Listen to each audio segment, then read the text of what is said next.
Batwoman, Season 1, Episode 14, titled Grinning from Ear to Ear. And this episode, I found being a mixed bag. I actually really did. I really found this episode mixed bag because there's certain things I like about this episode, and there's certain things I didn't like. And the stuff I really like is the main plot about Batwoman trying to find this person who's been killing these internet celebrities, but also basically having them having a trademark, having them have a smile to ear, and it's not that guy, it's not that person you've been thinking of, about Gotham characters having smiles. Sounds like a little bit jokery. No, it's not him. It is his character, slightly connected to the Joker a little bit. It is his character named Duela Dent. Now, I didn't recognize this character until I spot the clothes. And I'm like, wait, are they doing Joker's story? And holy shit, they are doing Joker's story. Duela Dent was introduced in Batman Family issue 6, August 1976.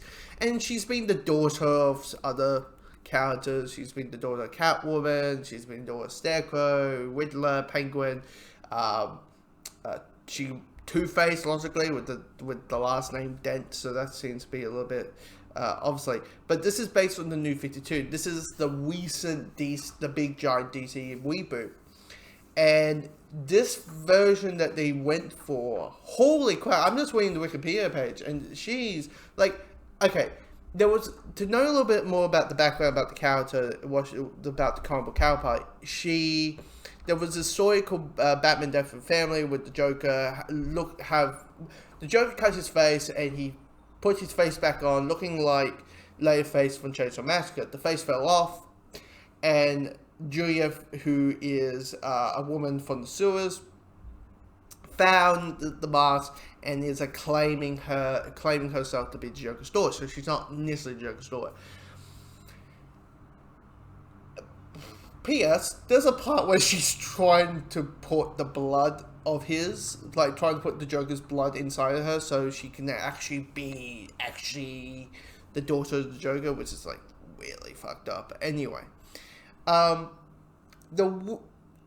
that's her horrible character. How was she handled it? Here's the thing. She is basically the villain of the week, and it all comes down to how interesting was this villain of the week, and she was interesting. There's some really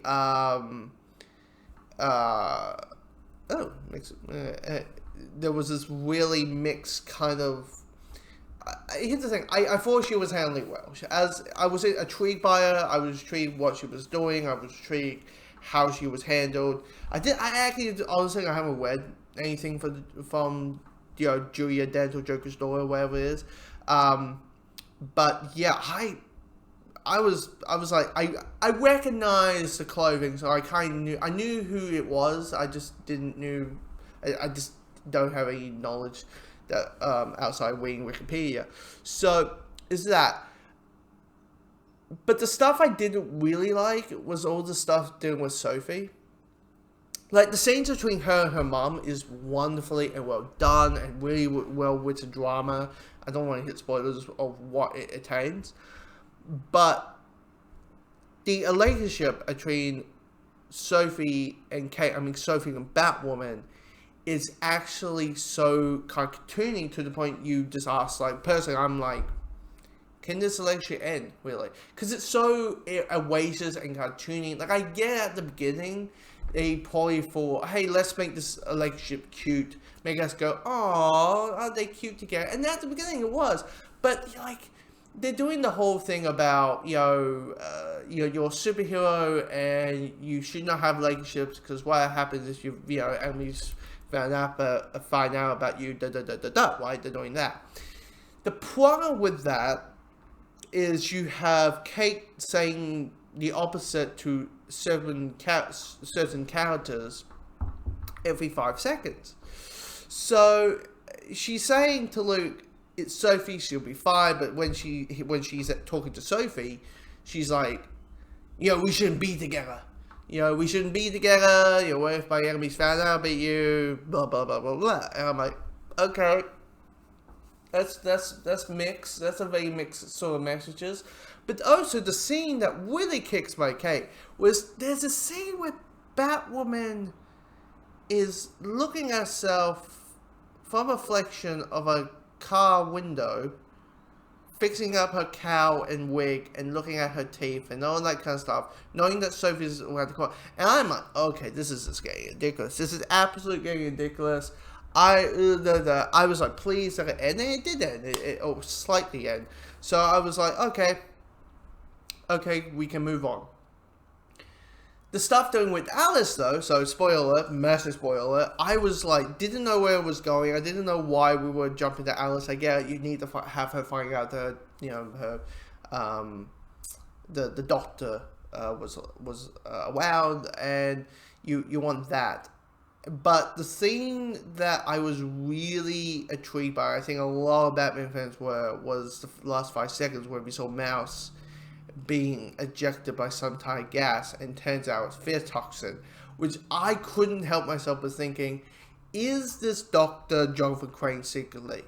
Is this guy basically the Scarecrow? Because if that's the case, holy shit. Like, if this guy's the Scarecrow, if he's Jonathan Crane, or a version of Jonathan Crane or something, because honestly, so you want probably a big bad from one of the big Batman villains to be in be part of a episode of the season or something. But that's my speculation, that the doctor, the father of Mouse is Jonathan Crane. He is the Scarecrow. Because he's using the fear toxin. Again, he was starting as a doctor, so he could have easily just go to Arkham and picked her up, or the GCPD, wherever you able to get the fear toxin stuff. But I'm like, yeah, I think it's the Scarecrow. I think it's Jonathan Crane. But anyway, yeah, there's a mixed bag